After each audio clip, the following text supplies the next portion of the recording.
1995년 3월 9일입니다. 오전 10시에 경상북도 구미시에 있는 어느 한 운동장에 약 2,000여 명의 직원들이 한자리에 모였습니다.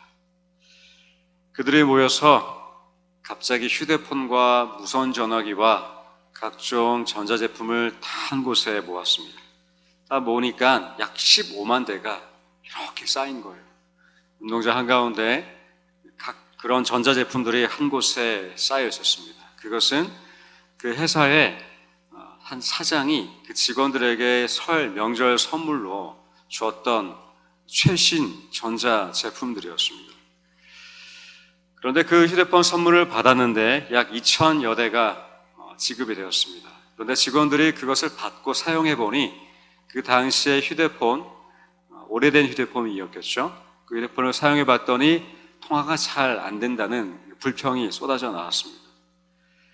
이런 불만 속에서 회장님은 단단히 화가 났는지 휴대폰을 그 모았던 전자제품 쌓았던 것을 불을 질렀습니다. 다 태워버렸습니다. 그리고 품질은 나의 인격이요라는 커다란 현수막이 그 운동장에 걸렸습니다.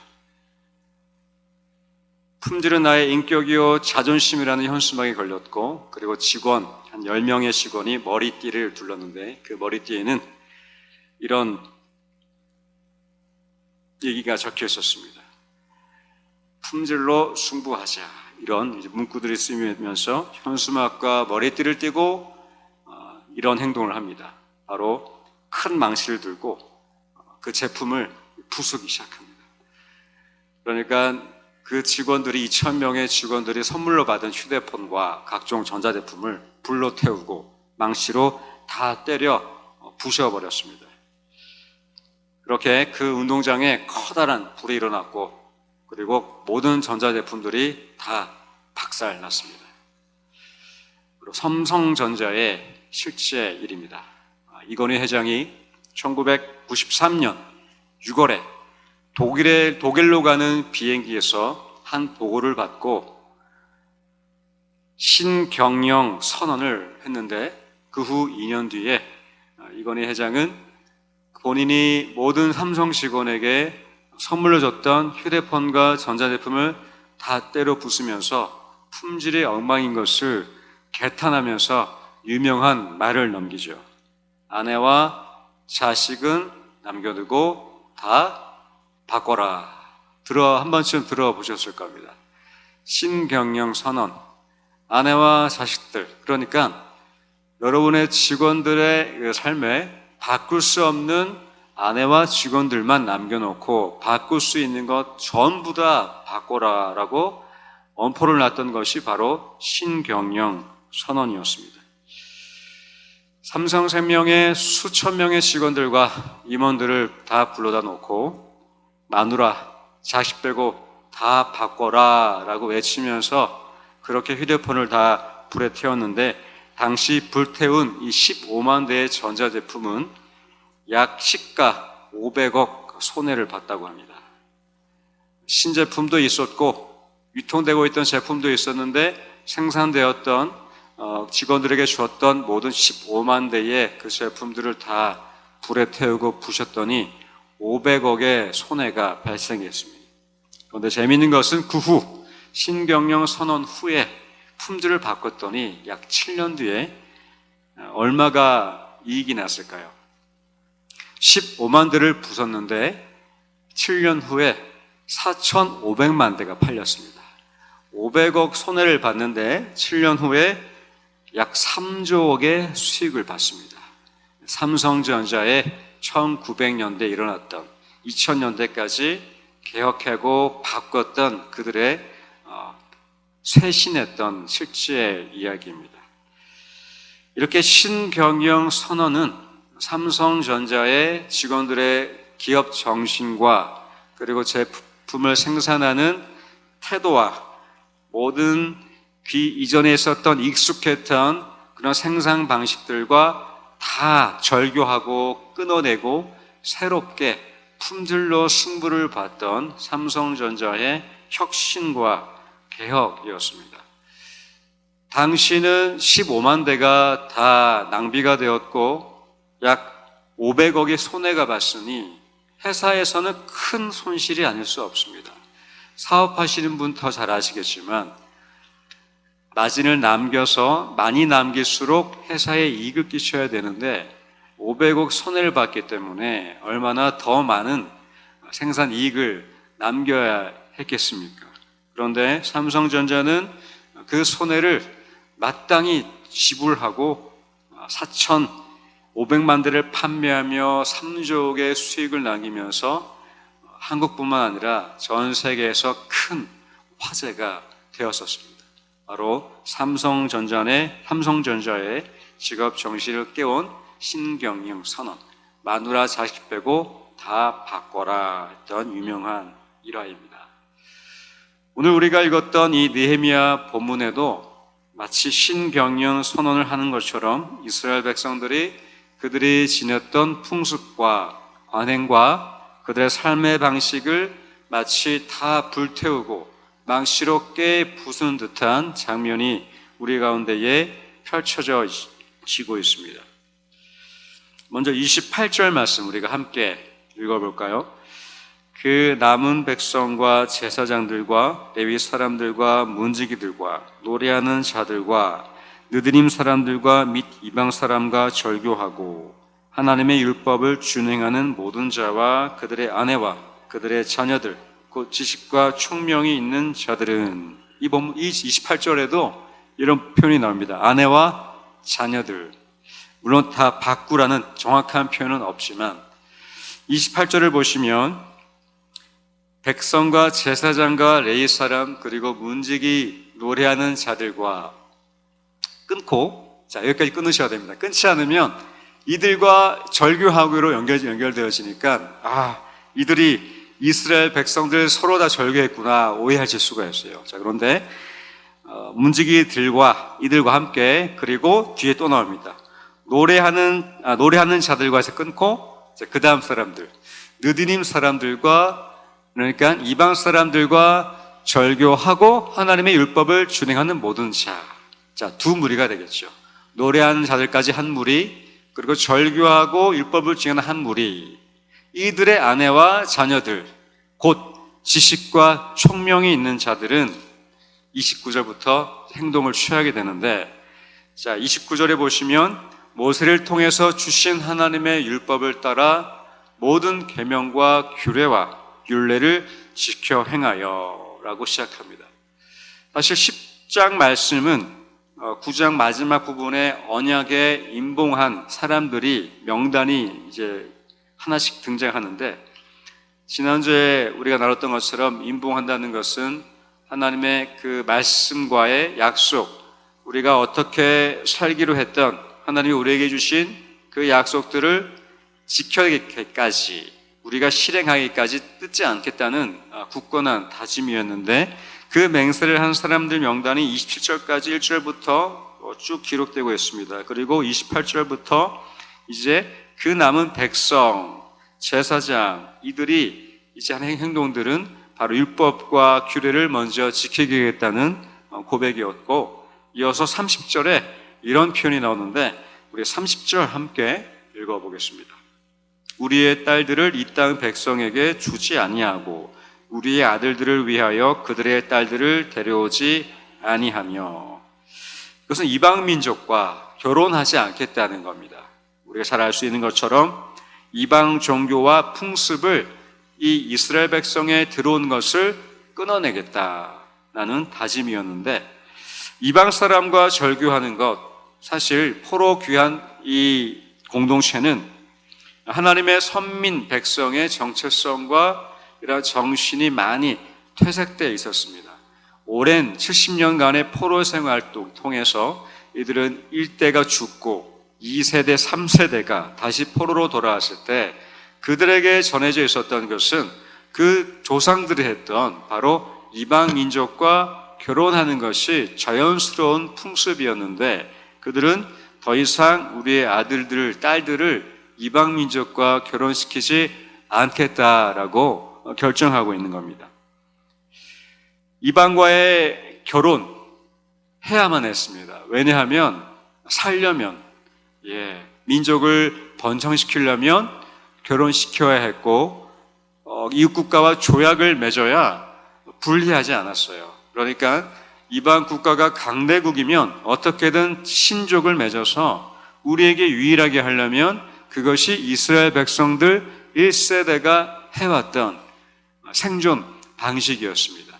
그런데 중요한 것은 그들이 이방 민족을 전도하거나 복음하지 않았고, 오히려 그들에게 이방 신앙과 그들의 삶의 양식이 고스란히 들어오면서 그들은 유일신 신앙에서 양일신, 다일신, 두 가지 신, 여러 가지 신, 그렇게 이방 풍습들을 따르게 되었던 것입니다.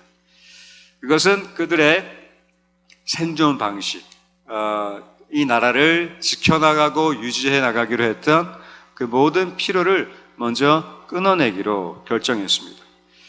그리고 이어서 안식일에 이방 물건을 사지 않겠다라는 고백이 31절에 등장합니다.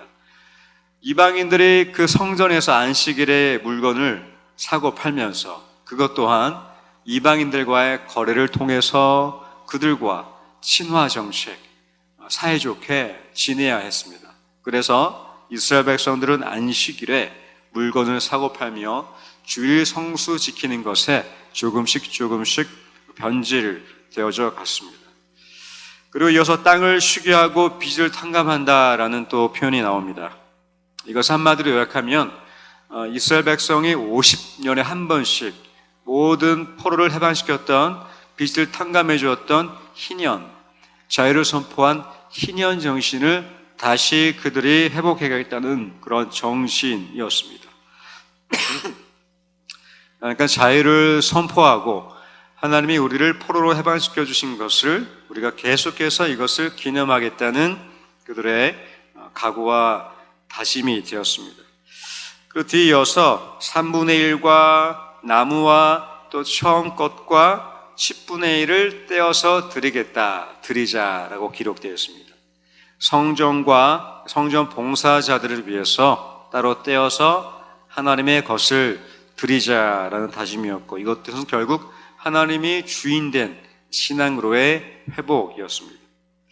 특히 10분의 1 쉽지 않습니다. 10분의 1 어렵죠. 지난주 중고등부 예배 때 지지난주에 헌금을 주제로 설교를 했습니다.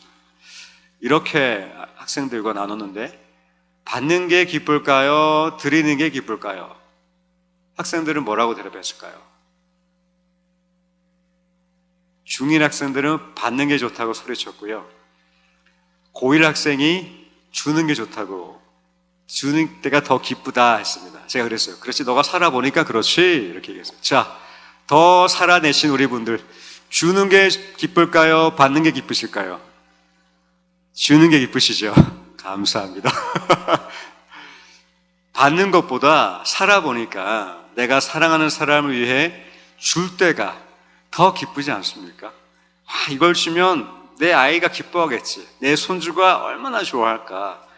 이걸 준비하면 어제 싸웠던 내 아내, 내 남편이 얼마나 기뻐할까. 이걸 준비하면 우리 권사님, 장로님, 목사님, 전도사님 얼마나 기뻐하실까. 우리 집사님이 얼마나 좋아하실까. 이 주는 기쁨. 이 주는 기쁨이 저는 헌금이라고 생각합니다. 하나님이 많은 걸 주셨는데 우리가 신앙생활을 하면 할수록 받는 것보다 줄 때가 너무 기쁜 거예요. 가난해요. 필요한 게 너무 많습니다. 10분의 1을 떼기에는 남은 금액이 조금 쪼달릴 것 같아요. 그런데 내가 이것을 떼어서 줄 걸 생각하니까, 하나님께 드릴 걸 생각하니까 내가 더 기쁜 거예요. 사실 이 드린다는 것은 받으시는 하나님보다 드리는 우리가 더 기쁜 순간인 것 같습니다. 종이에서 꼬깃꼬깃, 그리고 종이로 된 이 헌금을 종이 봉투에 가스란히 펼쳐서 넣는 이 장면들을 가끔 주일 1, 2부 예배에 그 헌금 2층 폐경대에서 보곤 합니다. 우리 할머니, 우리 집사님, 권사님들께서 정성스럽게 준비하신 헌금, 하나 한 땀 한 땀 자신의 이름을 쓰시며 이렇게 헌금을 넣으실 때 보면은 얼마나 기쁘실까 생각이 들었습니다. 이스라엘 백성들에게도 이 드리는 기쁨이 상실된, 이 받는 것을 너무나 좋아했던 이들에게 드디어 하나님께 드리는 것에 대한 이 기쁨의 삶을 살겠다고 결정하고 있습니다. 특히 10분의 1, 우리 학생들에게 10분의 1을 제가 이렇게 설명했습니다. 10분의 1은 사실 10만 원일 때 만 원 떼기 쉽다. 자, 100만 원일 때 10만 원 할 수 있죠. 자, 1000만 원 들어왔네요. 100만 원. 야, 금액이 좀 달라집니다. 자, 올떨결에 1억을 받았어요. 1000만 원. 야, 1000만 원 10분의 1을 학생들에게 물었어요. 할 수 있겠어요? 하니까 학생들이 갸우뚱합니다. 그때 제가 예로 든 게, 군대 다녀오신 분은 알겠지만 레펠탑에서 뛰어내리는 훈련을 하는데 12m, 그 정도로 알고 있습니다. 인간이 가장 무서워하는 높이. 근데 훈련 받을 때 그곳에서 뛰어내리지 못하면 1km 상공에서 못 뛰어내립니다. 11조 똑같습니다. 우리에게 주신 것에 10분의 1, 1000원을 떼지 못하면 우리는 100만 원도 떼지 못합니다. 100원을 떼지 못하면 우리는 1000만 원도 떼지 못합니다. 우리가 10분의 1은 뛰어내리는 훈련 같아요. 뛰어내리는 훈련. 내가 이 돈 없어도 살 수 있어. 이 돈을 의지하지 않고 이 돈을 주신 분이 하나님이시기 때문에 그분이 나의 주인이신데 나는 이거 없어도 살 수 있어. 마땅히 떼어서 하나님께 드리는 이 기쁨의 훈련, 그것이 11조라고 학생들에게 이렇게 나누는데 우리도 그런 것 같습니다. 저도 이 11조 참 어려웠던 것 같습니다. 직장 생활을 잠깐 하면서 수입이 들어왔는데 10분의 1의 이 헌금을 하자니 세전 세후 이렇게 제가 꼼수를 부리기도 했고 꼭 교회만 내야 되는 것인가, 선교사님한테 드리고 싶어 10분의 1을 선교사님에게도 드리기로 했고, 그러니까 온전한 11조를 띄엄띄엄 했지만 그 앞에 형용사가 붙죠. 온전한은 하지 못했어요.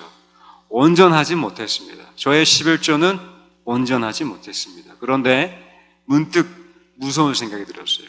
월급이 올라가기 시작하는데, 야, 지금 10분의 1 시작하지 않으면 제가 살면서 월급이 더 늘어날 텐데, 그때도 나는 11조 못 되겠구나. 나는 벌벌벌 무서워 떨면서 1km 상공에서 나는 못 뛰어내릴 거야. 그래서 주저하지 않고 그때부터 정확하게 금액을 떼기 시작했습니다. 그리고 온전하게 교회에 예배 중에 드려지는 11조로 그렇게 드리는 기쁨을 맛보기 위해 훈련하고 또 훈련했던 것 같습니다. 이처럼 이스라엘 백성들이 10분의 1도 떼기 시작했습니다. 주셨던 모든 소산의 처음 것과 10분의 1을 떼면서 하나님이 나의 삶에 우리 이 백성들의 주인이심을 고백하기 시작한 것, 이것이 오늘 느헤미야 10장에 기록된 바로 신경영 선언, 바로 신앙 선언이라고 볼 수 있습니다.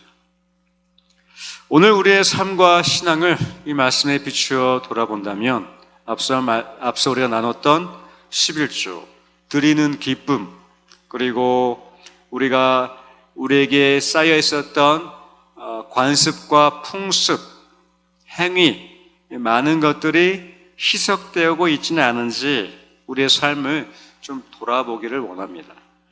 특별히 우리의 삶에도 이 삼성전자가 혁신했고 개혁했던 이 탈바꿈했던 신경영 선언이 필요한 분들 없으십니까? 오는 주일은 종교개혁 기념주일입니다. 이 개혁이란 말은 사실 기존 것에서 뭔가 새로운 것을 만들어냈다라는 뜻이 아니라, 개혁이란 뜻은 처음으로 돌아간다라는 뜻입니다. 그러니까 종교개혁은 로마 카톨릭 교회가 변질된 것으로부터 뭔가 새로운 기독교를 만든 것이 아니라 이전의 기독교로 다시 리폼, 돌아갔다는 뜻이 개혁입니다. 종교개혁가 루터가 외쳤던 오직 하나님께 영광, 오직 말씀으로, 오직 예수님의 은혜로, 이 오직을 외쳤던, 그리고 오직 믿음으로 의롭게 되는 이 5대 강령을 선포하면서 다시 처음으로 돌아갔던 것이 종교개혁의 정신입니다. 오늘 이 느헤미야 10장도 이 백성들도 뭔가를 새롭게 만든 것이 아니라 모세에 의해서 주어졌던 율법과 그들의 삶의 방식 처음으로 돌아가고 있습니다. 이것이 그들의 신경영 선언, 개혁이었습니다. 우리에게도 개혁이 필요하시다면 우리의 신앙과 아니면 우리가 살아왔던 많은 연수 가운데에 우리도 무언가 돌파구가 필요하시다면 저는 주저없이 오늘 하나님이 우리에게 도전하시고 말씀하신다고 믿습니다. 그것은 바로 개혁입니다. 우리가 처음 믿었던, 처음 말씀을 따르기 시작했던 그 첫 순간, 첫 간절함, 첫 설레임, 첫 절대적 순종과 그 커다란 믿음과 신앙으로 그렇게 하나님을 바라봤던 그 처음으로 돌아가는 것이 우리에게 필요한 이 개혁과 새로운 선언이 되지 않을까 말씀으로 우리가 기억하고 싶습니다. 이 이스라엘 백성들이 자신에게 주셨던 많은 것들에 떼어서 주님께 드리기 시작했던 이 개혁, 처음으로 돌아갔던 것, 그리고 우리의 딸들과 아들, 딸들을 이방 민족과 결혼시키지 않고 순수하게 이 백성을 유지하면서 하나님의 이 자녀 백성들로 유지하려고 했던 그 첫 정신, 모세를 통하여 주신 이 하나님의 율법과 말씀을 다시 지켜 행하기로 결정하는, 다시 처음으로 돌아가는 그 순간, 이 고백이 우리에게도, 오늘 저와 여러분에게도 가득하시기를 주님의 이름으로 축원드립니다. 그것은 우리가 첫 하나님께 영광을 돌리는 그 순간, 우리가 오직 말씀밖에 없다고 얘기했던 그 믿음의 고백, 우리가 오직 예수 그리스도만을 통하여 구원이 주어진다는 그 강렬했던 믿음, 우리가 오직 믿음으로 그것은 우리를 의롭게 된다라고 그렇게 믿고 외쳤던 그 신앙, 그것으로 우리 또한 개혁되시기를 소망합니다. 그것은 어려운 것이 아닌 것 같습니다. 가장 쉬운 것이 있다면 말씀대로 살아보는 것이고, 그리고 우리에게 주신 많은 것들의 처음껏 10분의 1, 또 여러 가지로 드리는 기쁨을 맛보는 것입니다. 그리고 우리가 우리에게 빚진 자를 탕감해주며 은혜를 선포하는 것입니다. 자유와 해방을 베풀어 주는 것입니다. 땅을 쉬게 하며 그렇게 하나님의 안식일 가운데에 물건을 사고 팔며 그 관습대로 행하는 것이 아니라 온전한 주의 성소 가운데에 하나님을 주인으로 모시는 그러한 이 개혁 정신, 그것이 오늘 우리에게도 충만했으면 좋겠습니다. 그래서 우리도 이 삼성전자가 개혁했을 때 손해봤습니다. 해오던 것을 쭉 해왔는데 많은 생산 제품을 만들어냈는데 불태우며 손해봤습니다. 이스라엘 백성들 손해봤을까요? 안 봤을까요? 성경에는 기록되어 있지는 않지만 우리는 추측해 볼 수 있지 않을까요? 포로로 된 이 공동체가 잘 살려면 사실 이 느부갓네살 페르시안 제국에 더 바짝 붙어야 잘 살지 않겠습니까? 조공을 바치고 그들과 결혼해서 정시자도 나가고 결혼해서, 그렇죠, 높은 지에도 올라가고 그들 덕도 보고 그래야 잘 사는 건데, 이들은 과감하게 짧게는 손해볼 수 있어도, 아니면 이 손해가 길어질 수 있지라도 우리는 주저하지 않고 우리의 아들, 딸들을 더 이상 결혼시키지 않겠다. 우리에게 주신 소산을 하나님의 전에 우리가 온전히 드리겠다고 고백하고 있는 것입니다. 우리 또한 그렇습니다. 우리가 바꾸기로 개혁하기로 하면 손해가 왜 없겠습니까? 우리가 쭉 해왔던 것들이 불편하고 어색할 수 있겠습니다. 그러나 분명한 것은 삼성전자가 훗날 이 품질을 바꿨더니 이익을 남겼던 것처럼 더 매출을 올렸던 것처럼 우리의 삶에도 잠시의 손해가 있을지라도 개혁했을 때, 혁신했을 때, 다시 처음으로 돌아갔을 때 불편할지라도 우리의 영혼이 더 살찌우고 우리가 더 축복과 그 평안 가운데에 거하게 될 것을 믿습니다. 그리고 우리에게 약속된 하나님의 축복이 우리를 기다리고 계시고 그래서 우리를 삶을 넉넉하게 하실 것을 믿습니다. 그 축복이 오늘 저와 여러분에게 개혁하시는 이 순간에 가득하시기를 주님의 이름으로 축원드립니다.